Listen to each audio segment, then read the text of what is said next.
Saat saya masuk jadi mitra BPS ini, saya mendengar informasinya dari tetangga. Saya juga penasaran kan bagaimana pekerjaan anggota BPS ini. Nah, terus akhirnya saya mendaftar melalui akun Sobat. Puji Tuhan, saya lolos mengikuti tes tersebut.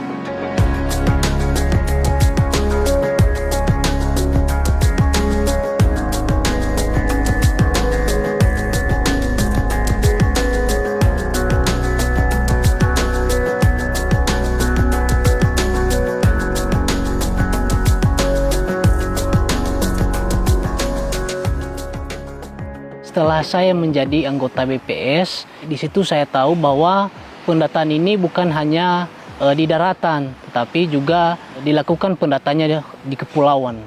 Pada saat pendataan di Desa Hinako, karena kan saya juga asli dari Desa Hinako, kelahirannya di situ.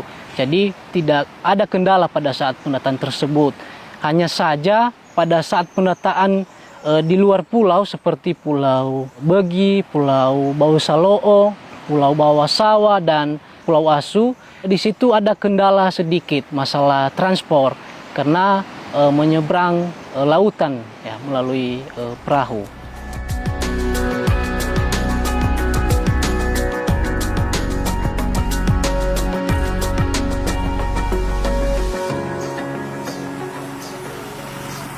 Saya PML membawahi 6 PCL, 1 PCL di kepulauan, 5 PCL di daratan.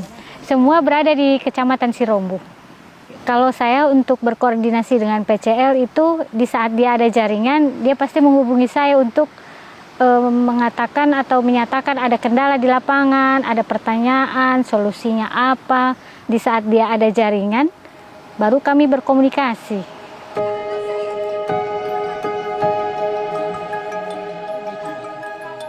Ketika saya mendata khususnya ini di Kepulauan Hinako dulu, jadi biasanya saya mendatanya mulai dari pagi sampai sore. Pada saat pendataan tersebut, saya menggunakan aplikasi Fasi, tetapi dalam bentuk offline. Karena di Pulau Hinako itu nggak ada jaringan sama sekali. Jadi data yang sudah saya dapatkan dari responden itu baru saya submit malam hari lah, karena hanya di pinggir pantai juga ada jaringan. Kalau masalah listrik, kalau di pulau otomatis nggak ada listriknya, hanya PLTS atau tenaga surya.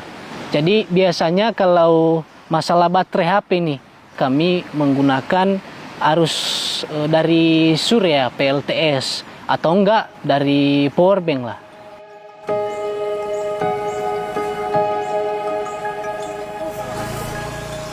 Kalau progres di kepulauan, karena memang di kepulauan itu kan sedikit rumah, karena kebanyakan penduduk mereka berada di daratan, berdomisili di daratan. Jadi untuk progres masih cukup bagus. Cuma kendalanya karena dia kadang ke pulau yang satu dengan yang lainnya butuh waktu dan butuh cuaca juga, dilihat juga apakah dia badai atau enggak. Kalau badai besar nggak berani jalan.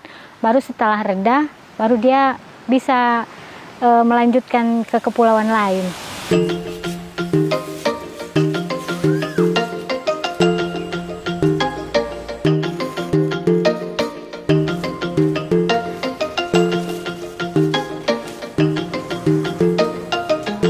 Nah, inilah kegiatan selama ini ya saya tampung ya kopra dari petani kelapa dan juga para bapak ibu yang mengelola kelapa di Pulau Hinako ini.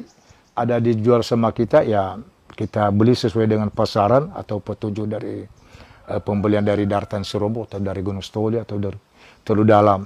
Nah, kadang juga ada pemberian kopra dari tukang kebun, kadang juga nggak bagus, nggak kering, kadang basah, kadang mentah.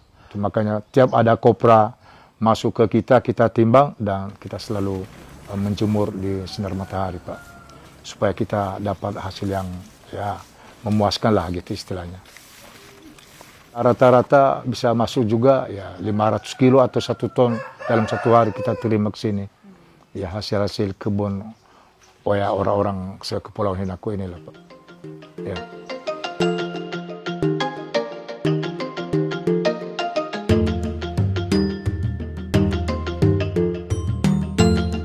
Strategi saya untuk menyemangatkan PCL saya di SE ini adalah tetap menyemangati mereka, memotivasi mereka.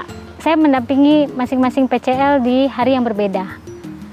Jadi untuk memotivasi mereka agar mereka tetap turun ke lapangan, melanjutkan pendataan sampai progres 100%.